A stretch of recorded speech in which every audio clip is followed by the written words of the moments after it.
Hey Jim, how are you? I am absolutely great. How about you? Awesome. Thank you so much for being a guest on the space you're in. Very happy to join you today. So I wanted kind of my community, which has a lot of lawyers who would love to know more about someone like you. I wanted them to have a chance to hear your story, get to meet you, and hear how you're thinking about, you know, life generally, but also just what's happening, in 2025. So without further ado, can you just tell us a little bit about, where you grew up and, what things were like when you were a youngster? Sure. Well, I wanted to be a lawyer. I Oh don't know if you God. knew that. Yeah, yeah. I I was on that track. Um first of all, I grew up in a very, very small town in New England, and no one in my family had gone to school. Literally grew up without running water. Oh Hard to my God. imagine, but Yeah, old school. yeah, a real old school, and no frame of reference for what was possible, other than the blessing of teachers that kind of took me under their wing and said, "Hey, kid, you've got some potential here. You can do anything you want to do." So when that came to be true, when I got some decent grades in school and I got into college, it was like, well, what am I going to do? I know, I'll be a lawyer because they do cool things, right? And then I worked for I worked for a law firm for the summer before going to college. Mhm. And I thought, wow, man, this is like serious work. This is Did you kind get to of go to any strip clubs though, or anything like that? did I what? Did I what? Back in the day, at least in Dallas, which is where I live, Yeah. there's a lot of, even like in the 80s, like entertaining at strip clubs was like part of the, and even doing like recruiting at strip clubs was a thing. So I'm guessing No by your dad, kidding. you didn't get to go to any strip clubs. I missed out on that. Maybe I would have been a lawyer if that was the case. I may have been a Supreme Court judge by now. Yeah, yeah. No, no, no. This is Massachusetts. We didn't do any of that stuff up there. What I should have told you, I grew up in Winchester. I moved to Oh, okay. like my junior year of high school, but I grew up in Yeah, so Winchester. so you know the drill. Yeah, it's definitely not Dallas, Texas. No, a little more mechanical. If we had strip clubs up there, they would have been like stripping cars. Yeah, literally.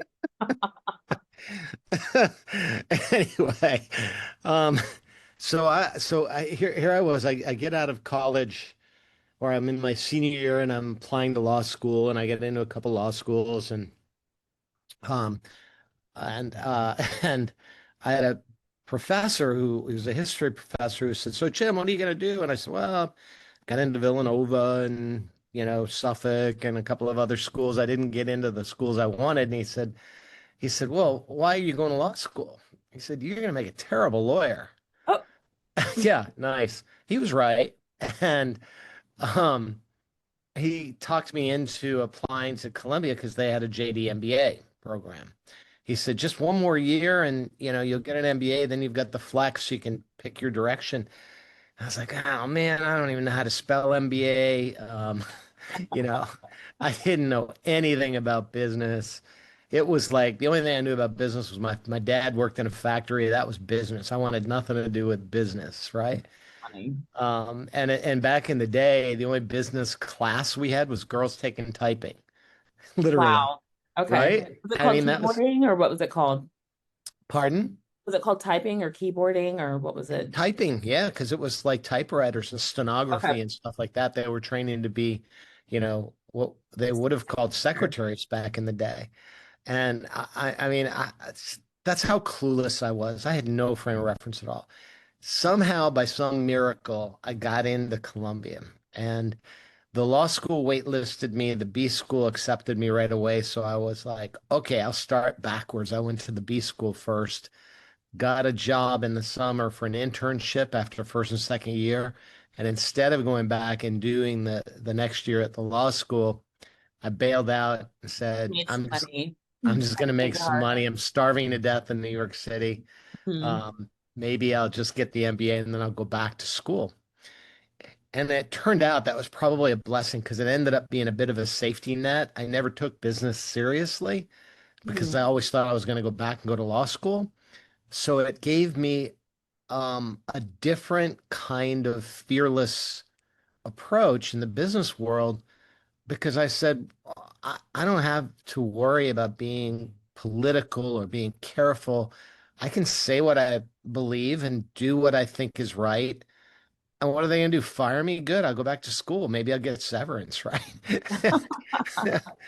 And it paid off because I truly believe that fearlessness with which I approached my business career ended up paying off in huge ways. And then today, dial forward, I've written a book about the importance of education, but the importance of using education to overcome fear because fear is the single biggest obstacle that we all face in our careers, whether we're a lawyer, a business person, whatever we are. You stay-at-home parent even, A stay-at-home parent. Yeah, it's the biggest killer of individual success, collective success, corporate success, societal success. Fear creeps in and causes people to do stupid things. and to lean out, when they need to lean in. I talk Yeah. a lot about Ray Kroc in my in conversations, but also I'm a life coach and with clients. And what a lot of people don't realize is, he started McDonald's in his 50s. Yeah. And if you know the story, one of the things that stuck out to me is like, I don't know that somebody younger than 50 would have had the resilience that was required because it took 10 years to be profitable. And Oh like, yeah. what happened with McDonald's, but I mean, he died in the 80s. Like, he didn't even get to see like what it I know. really became, but he had a hard time getting financing for I know. So lost his And house, got divorced. His wife, was like, because he'd started so many other businesses, and his golf buddies were embarrassed to be associated with him. And I you know, know. but then, But then, you want to see something cool? yeah. I'm going to show you this. I'll reach over here. Sits on my desk. It's sat on my desk since I made it in high school. And this came from Ray Kroc, and Oh it came wow. from the wall of McDonald's when I worked there in high school, flipping burgers to be able to afford to go to college. Um, he had on the wall of McDonald's a poster made up, and it's a quote by Calvin Coolidge. I don't know if you can see it. Yeah, press on. Nothing in the world can take the place of persistence. Talents will not. Nothing is more common than unsuccessful men with talent. Genius will not. Unrewarded genius is almost a proverb. Education alone will not. But we'll get to that. The world is full of unfulfilled derelicts. And then the last line, can you pull it back to this little persistence and determination? I could only see like a little bit of script. Yeah, there you And go. determination alone are omnipotent. Yeah, Yeah, yeah. isn't that cool? I Yeah. literally, when they pulled this off the wall, I asked if I could keep it. I took it to shop class. I burned it around the edges, decoupaged it, put it on a plaque, and this has been sitting in my office since high school. Wow. And it's Yeah. it's literally right here where I can see it every single day. And it is so true. Yeah. And it's Um, like one of those things that the older you get, the more you realize how true it is. yeah, yeah. And the more you can appreciate something like that. And then one other little um, addendum to the story is I've got a book sitting right over there that was given to me by Warren Buffett. Many years ago, I got into an organization. He sent me a nice note congratulating me, and he sent me a copy of his autobiography. And I'm flipping through it, and then I discover that he had dedicated one entire chapter of his biography to that quote. Oh, wow. And I held it side by side. It was the same script, probably taken off of the same poster that was on the wall at McDonald's because I know he was a big investor in McDonald's in the day and knew Ray Kroc and the whole thing. But isn't that cool? Yeah, it is. And in the movie The Founder, it shows Ray Kroc listening to, audios on tapes, like early personal development, type of, and that quote is one of the things that was repeated, like when he was in the dark ages of building an empire, and nobody seemed to get the vision that he had. Yeah, yeah, yeah. So I'm trying to embrace that today and just be, be persistent and then, try to recognize that fear is unnecessary because with knowledge, there's nothing to be afraid of. The combination of knowledge and faith, whatever your faith, but as long as you believe in something, you use knowledge to tackle those things that can be known, and then there are some things we'll never know. So you've got to believe. Yeah. And you wrap up those two things, there's nothing to be afraid of, and then throw in a little dash of persistence and determination on top of it, and you become unstoppable. Yep. So for the benefit of the people who don't know your bio, you went from, like you said, humble beginnings, no running water, to becoming, someone who gets books from Warren Buffett, and were you were the CEO of two companies that people over a certain age will know. I went to Blockbuster as a kid.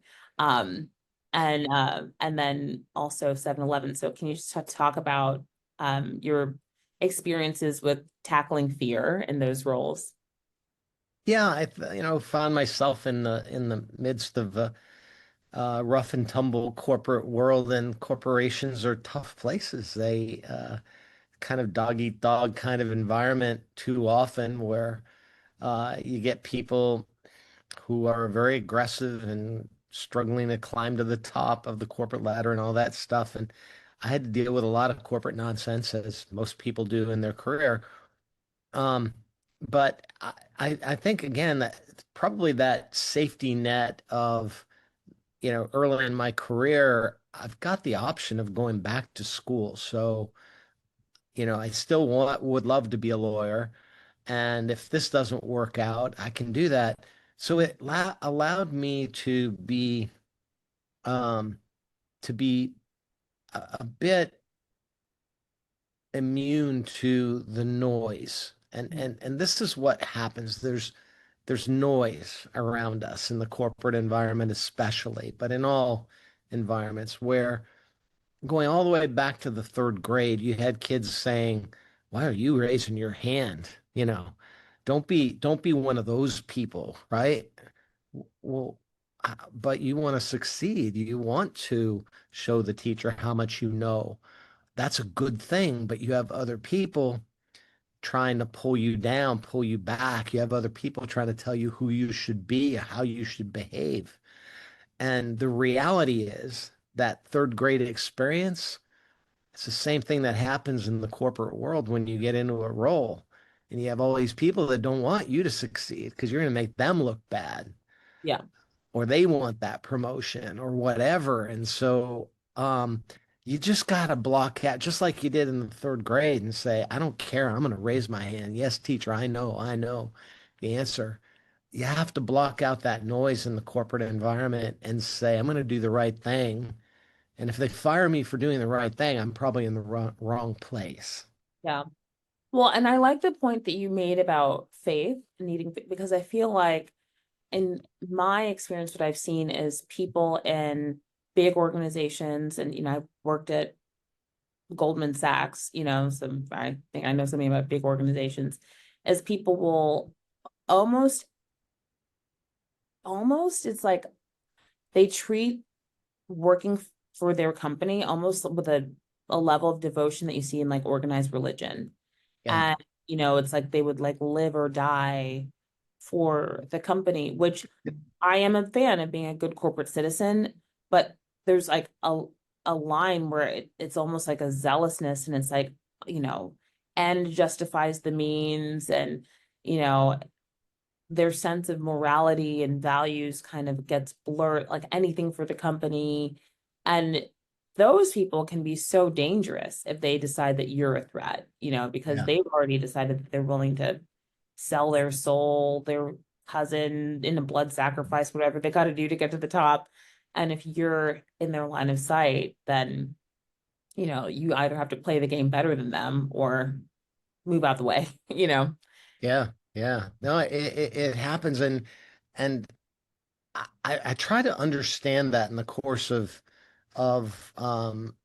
putting together my book to see if I could address how do you deal with that? Mhm. And the best example I can provide is it's almost a natural human behavior, element of human behavior that s- we were all built with a pre-programmed brain. It's like think of your brain as a supercomputer, and it was pre-programmed. It's like if you get a new iPhone, it's got, you know, contacts already built in, right? And four or five different things. There's a core operating system there. And in our mental operating system, we had this portion of our brain called the amygdala that kept us from being attacked, right? And it triggered that fight or flight instinct where I've got to kill you before you kill me kind of thing if I feel threatened by you in any way. And that saved us as humans back in the day when we had natural predators, but today it shows up in the boardroom Yep. or in the trading floor of Goldman Sachs. It's like, dude, what are you doing? Why are you behaving this way? And it's forgivable if you step back from it and realize it's very human behavior, but there's also a way to reprogram our brain not to go there. Yeah. And And that's I think what it's hard to requires do knowledge. in competitive work environments where, there's performance reviews and quartiling and you're ranked, everyone's trying to get promoted, everyone wants a bigger bonus, and every dollar I get is one less dollar that you get. And Yeah, if you have faith in something bigger, then, it just makes sense. Like, of course you should like live and die and be for, what's happening at work. And I am a person of faith. And so for me, I've never been like, this company will never be the period at the end of the sentence for me. Like, this is yeah, just season. yeah, But I've, worked with people where even friends, where it's like all they want to talk about is work. And, they're at work and yeah, they're working and they leave work and they're work and then they, you know, want to talk about what so and so said in the meeting and the looks and the I'm like, that's just not I don't know. I feel like it's just no way to live because there's so much. It's like you look up and 5 years have passed and all you did was oh, work. yeah, I know. But it's very human behavior. And now that I have done a lot of work on neuroscience and trying to understand why is it that people behave the way they do, a lot of this is just Survival. very animalistic survival behavior where we're tribal by nature. We take comfort in the pack and we'll park our values to the side just to have the safety of the tribe and yet even within the tribe or like one example I like to use is a zebra. As I understand it, will like kill other zebras to get to the middle of the pack to protect itself from the lion attacking on the outside, you know, whatever it takes to get to the center of that pack. Yeah. And and this is normal mammal-like behavior, but that's why we have a prefrontal cortex to be able to reason and use critical thinking and have things like faith that we can fall back on to give us the confidence that we don't have to seek comfort in the center of the pack, in the Yeah. tribe, right? And the thing is when you're in that fight or flight state, um, the sympathetic nervous system is activated, the blood flow to the prefrontal cortex gets suspended. And so you Exactly. aren't capable of thinking expansively, rationally. And what I tell people in sessions, like as because I do stress management work, and a lot of people think of stress as like giving them an edge or, and I'm like, actually what gives you an edge is working from a flow state, because that's when you can like come up with genius solutions, like you're in the God zone, you can work and be more energized after 10 hours than you were when you got up. But when you're working stressed, like there's more of an adrenaline rush. So it Yeah. feels more exciting, but Yep. your prefrontal cortex isn't getting optimal blood flow. So you're not doing your best work. You're just more stimulated while working, you Yeah. know. Exactly. Exactly. Well, you mentioned You mentioned faith as well, that you've got to believe. Well, there's an interesting piece I found by Pope John Paul, which is, you wouldn't think that a pope would talk about reason as much as faith, but it Mhm. was interesting because he put this piece out called Fides et Ratio. So in Latin, faith and reason. And basically, what he said was that there has to be a balance in humans because if you have, he described it as two wings on a bird, and if one wing is stronger than the other, you're going to fly around in circles. Too much faith and no reason, and you become superstitious. Too much reason and no faith, you become nihilistic. Yes. And it was kind of a beautiful quote that he put together. He said that the combination, the balance of faith and wisdom are like two wings that elevate the human spirit to seek truth. And I just thought that was beautiful because it's so true. And if you think about it, if we have reason to deal with those things that can be known, well, then what happens with those things that are unknown? That's when we freak out and start behaving badly and revert to the amygdala, right? And the fight or flight thing. But that's where faith comes in because there's some things that can't be known. And that's when you've just got to believe, regardless of what religion you may have, even if you just believe that the universe will conspire to make it happen, you've got to believe. If you believe that inside I have the power to make it happen, that's fine. Or you can fall back on your faith, your religion. It doesn't matter which avenue you choose, as long as you've got that ability to have both knowledge and Yeah. uncover the truth of what's knowable, and then faith to balance what you don't know. The combination of those two things is so powerful because then you have absolutely nothing to fear. Yeah. And that's why, like, I recently have talked a little bit more about my religious background because I feel like there is this idea that faith and science are diametrically opposed. Right. I just could not disagree anymore. I think, you know, I think of myself as an intellectual and a person of faith. And, like I just like I see them as two sides of the same coin. Like the Bible in the book of Genesis talks about how it says, God said, let there be light. And I'm like, I have no reason to believe that that couldn't be the same as the event that is described in science as a big bang, like, because Sure. there's light and sound happen simultaneously often in nature. So Sure. why do they have to be two different events? Or even like, the Bible talks about the creation happening in, 6 days, but like nowhere does it say those are 24-hour periods. And that original Hebrew word has multiple meanings. And some of the meanings mean an unspecified period of time, like an Mhm. age of light or something. So I'm like, why does it have to, there's arguments about like how old the earth is. And I'm like, why do we have to pretend that the laws of science as we know them didn't apply? Like, Right. like what Right. does this have to do with what's supposed to be the big deal about like God and his relationship with humanity and prophecy? Like, so yeah, I think sorry, PETA, calm down. I'm interviewing someone, be sweet. Um, sweet girl over here who sees a bunny and she's really excited about it. Please don't kill any bunnies today. Um, so yeah, like I absolutely think that knowledge and faith can coexist. And I think there's a lot of really people who could be like impactful in the world of faith that are turned off because there's so much discouragement in organized religious spaces often of like just check your brain at the door, just believe, don't Yeah. ask any questions, don't make too much noise. And for someone who's an intellectual, that's like offensive. It's like, what do Yeah. you Yeah. mean? Or like I've gotten as far as I have because of my ability to figure things out. Like, and I have questions. So That's why I was excited about Pope John Paul. I mean, you would think that, and many people of faith believe that you have to be that it has to outweigh science, your ability to reason, and it doesn't. I mean, it's a beautiful balance, because it's also there to deal with those things that science can't tell you. Yeah.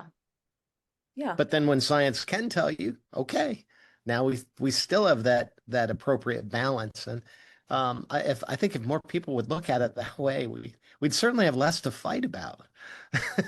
Yeah. I feel like, I'm a greeter at my church. And if I showed up on Sunday and was like, I don't believe that the heavens and the earth were created in 6 24-hour periods, like it would be a problem. But I just don't think it needs to be. So, but Yeah. that's a whole nother, I'll die on this hill. I don't care. Um, so um I do want to wrap up because this is getting a little long, but can you just kind of tell like your choice, one favorite like war story or just something that you felt was impactful or significant from your time at either 7-Eleven or Blockbuster? Oh my gosh, there are just so many stories. I it was a blessing to be at both, and I'd say the single biggest thing, the common theme for both companies is that I went through two major economic meltdowns. One, the Great Recession back in 1987, which threw 7-Eleven into bankruptcy. And then again in 2008, which threw Blockbuster into bankruptcy. And the lessons from both of those experiences is that change is inevitable. There's nothing you can do about a macroeconomic, you know, financial meltdown that affects every country in the world, but you can manage your own response to that change.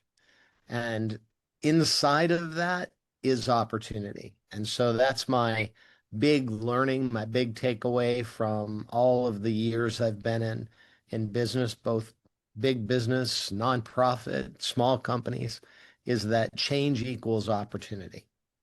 And those were literally the first three words I wrote in my book, change equals opportunity. I stepped back and looked at it and realized the acronym for change equals opportunity is CEO. And it is the role of the CEO to be able to recognize that change is going to happen. It's inevitable. In fact, it is an opportunity because all commerce begins and ends. Yeah, Something changes, somebody responds to it, and they profit from it. especially if they move first. And yeah, Yeah. I had a conversation with someone earlier because there's a lot of people in my world that are CEOs or future CEOs and um, had done kind of traditional market research, reached out to past customers, was asking, specific questions about what they want, and was calling me because they were frustrated because they were like, okay, like, I talked to all these former clients and they're saying what they want and the things are all over the place. And I was like, well, Henry Ford had that quote about, if he asked people what they wanted, they would have said that they wanted a faster horse. I was like, Yeah. so based on what you're saying from the customer feedback, this is kind of the through line I'm seeing, common denominator. But rather than try and like just give them that, like they're telling you they want a faster horse, like give them a car, come up with some, and I think that that's um the role of the CEO to think about, okay, like what's the car, not just the faster horse. And Yeah. sometimes, it's in unfortunate circumstances like going through bankruptcy or a recession that forces you to think, or even like now, like there's so many articles talking about how, there used to be a time when having a large staff was considered like impressive, and now CEOs are trying to do more with less and keep their staffs as lean as possible, or there's more interim CEOs rather than permanent, so anyway, lots of opportunities to come up with a car. The only constant in business is change. Um, And well, those who are able to embrace it are going to succeed, and those who resist change in the business world are going to struggle. well, I feel like that's a great place to end. If you have a copy of your book, do you want to hold it up? If not, I'll just make sure to Absolutely. put it in so Education is freedom. yeah, I'll make sure to link it in the description box for people watching on YouTube. And I just really appreciate your time. I'm glad that we're able to get this on the calendar, and I just appreciate you taking time out of your day to share your experience. So Happy to do it. No, I appreciate the opportunity and look forward to seeing the finished product. Yeah, I will email you when it's available. So thanks so Awesome. much. All Enjoy the right. rest of your, what day is it? Wednesday. Yeah, Wednesday. Yeah. Don't forget to tag me if you do any snippets or promo for it. Okay. Tag me at jkeysauthor. Okay. Is Okay. that like more on Instagram, Facebook, or what? Insta, TikTok, Insta, and then Okay. I'm on LinkedIn. I think you've got my LinkedIn. Yep. It's just Okay. James Keys. Okay. Great. Cool. Thanks so much. I really appreciate your time. Yeah, this is fun. Talk soon. Okay. Bye.